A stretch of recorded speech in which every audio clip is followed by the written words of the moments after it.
Friends, आज हम geography का आवर एनवायरनमेंट का चैप्टर 4 पढ़ेंगे। चैप्टर 4 में हमको एयर के बारे में दिया हुआ है।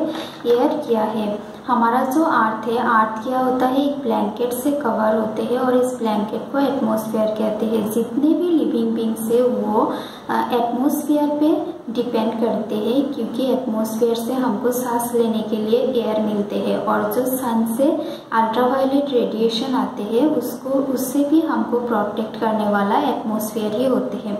अगर एटमॉस्फेयर नहीं होते तो शायद हम दिन में सन की हीट के वजह से जल जाते और रात को फ्रीज हो जाते। सो कॉम्पोजिशन ऑफ एटमॉस्फेयर। एटमॉस्फेयर क्या क्या चीज से बना हुआ होता है? क्या आपको पता है जब आप सांस लेते हो तब आप गैसेस का एक मिक्सचर अपने अंदर ले लेते हो। एटमॉस्फेयर में सबसे ज़्यादा जो गैस है वो है नाइट्रोजन और ऑक्सीजन। उसके बाद लेज़र क्वांटिटी में है हीलियम है।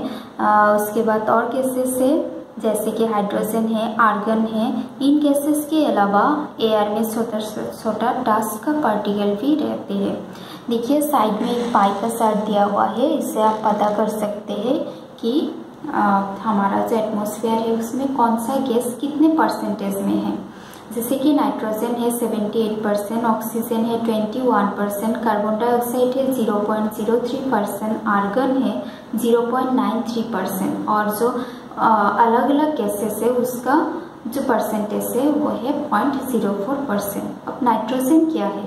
एयर में सबसे ज़्यादा जो क्वांटिटी है वो है नाइट्रोजन का 78%। जब हम सांस लेते हैं तब थोड़ा नाइट्रोजन भी हम अपने अंदर ले लेते हैं और नाइट्रोजन हमारी बॉडी को नहीं चाहिए होता है, जो कि नाइट्रोजन हमारी बॉडी को नहीं चाहिए, इसलिए हम नाइट्रोजन को एक्सेल कर देते हैं। बट प्लांट्स को सर्वाइवल के लिए नाइट्रोजन चाहिए होता है, लेकिन प्लांट्स नाइट्रोजन डायरेक्टली एयर से नहीं ले पाते।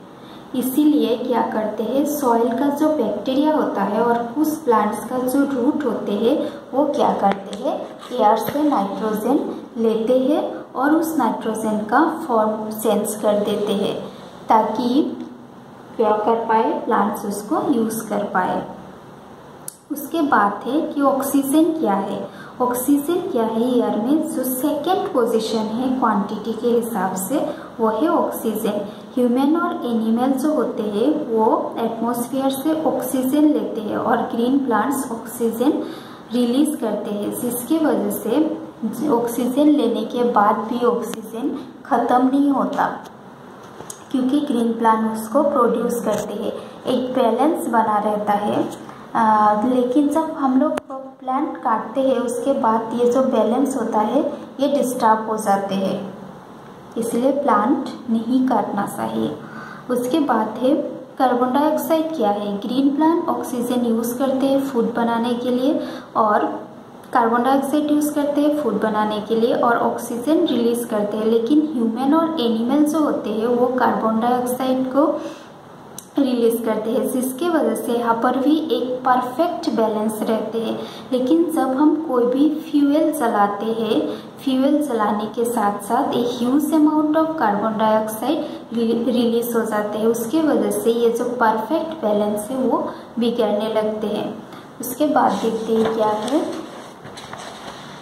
उसके बाद है स्ट्रक्चर ऑफ एटमॉस्फेयर। एटमॉस्फेयर का स्ट्रक्चर कैसा होता है? हमारा जो एटमॉस्फेयर है उसमें 5 लेयर्स होते हैं, troposphere, stratosphere, mesosphere, thermosphere and exosphere. Troposphere, tropo means the lowest region of the atmosphere. ये अर्थ की बॉटम से लेकर 13 किलोमीटर की हाइट तक है। सांस लेने का एयर और वेदर रिलेटेड जो भी इवेंट, जो भी इंसिडेंट होते हैं जैसे रेनफॉल, फॉग, ये सब इस लेयर में होते हैं। उसके बाद है स्ट्रेटोस्फियर।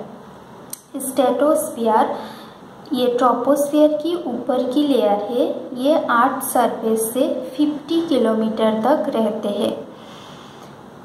यहाँ पर ओजोन का लेयर भी होते हैं। उसके बाद है मेसोस्फियर। मेसोस्फियर है थर्ड लेयर। मेसोस्फियर 80 किलोमीटर तक रहते हैं और जो मेट्रोराइट्स होते हैं वो यहाँ पर बर्न होता है। मेट्रोराइट मीन्स द स्पेस का कोई भी टूटा हुआ टुकड़ा व टूटा हुआ तारा जो स्पेस से अर्थ में एंटर करते हैं वो भी मेसोस्फीयर में होते हैं। उसके बाद है थर्मोस्फीयर। थर्मो मीन्स हीट वाला जो हिस्सा होता है उसको थर्मोस्फीयर कहते हैं।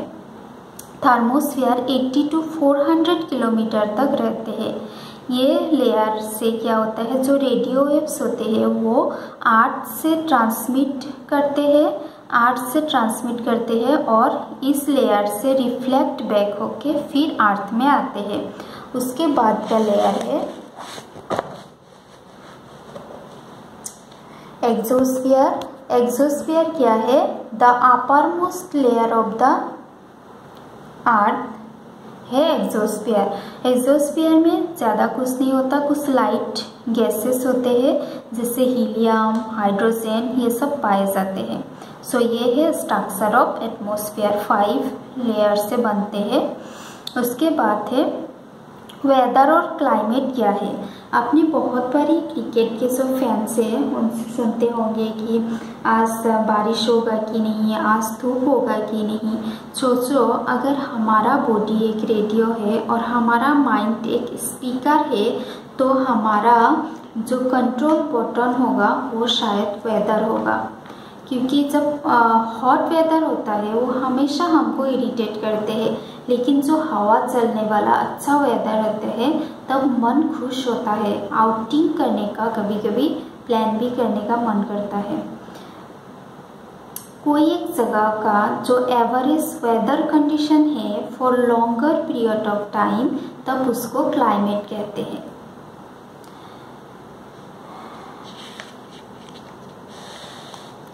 उसके बाद है टेम्परेचर। देखते हैं कि टेम्परेचर क्या है।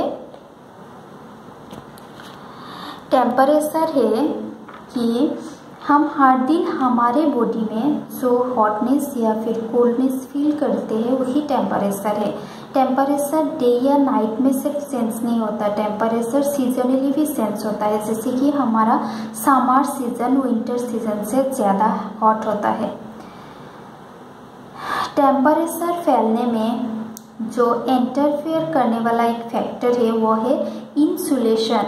इंसुलेट करना मीन्स प्रोटेक्ट करना। Insulation is the protecting process. It protect the earth from incoming solar energy. जो सन से हीट आते हैं उससे ये अर्थ को प्रोटेक्ट करते हैं। अगर ये प्रोटेक्ट नहीं करेगा तो जो टेम्परेचर हाई होने के साथ साथ हमारा जो ग्रुप है वो ग्रोथ होने में इफ़ेक्ट करेगा।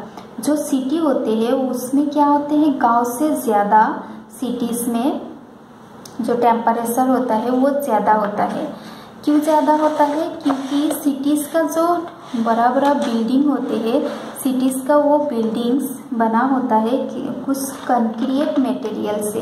कंक्रीट मटेरियल मीन्स क्या है, कंक्रीट का मतलब होता है हैवी और rough building material made from broken stone और सीमेंट।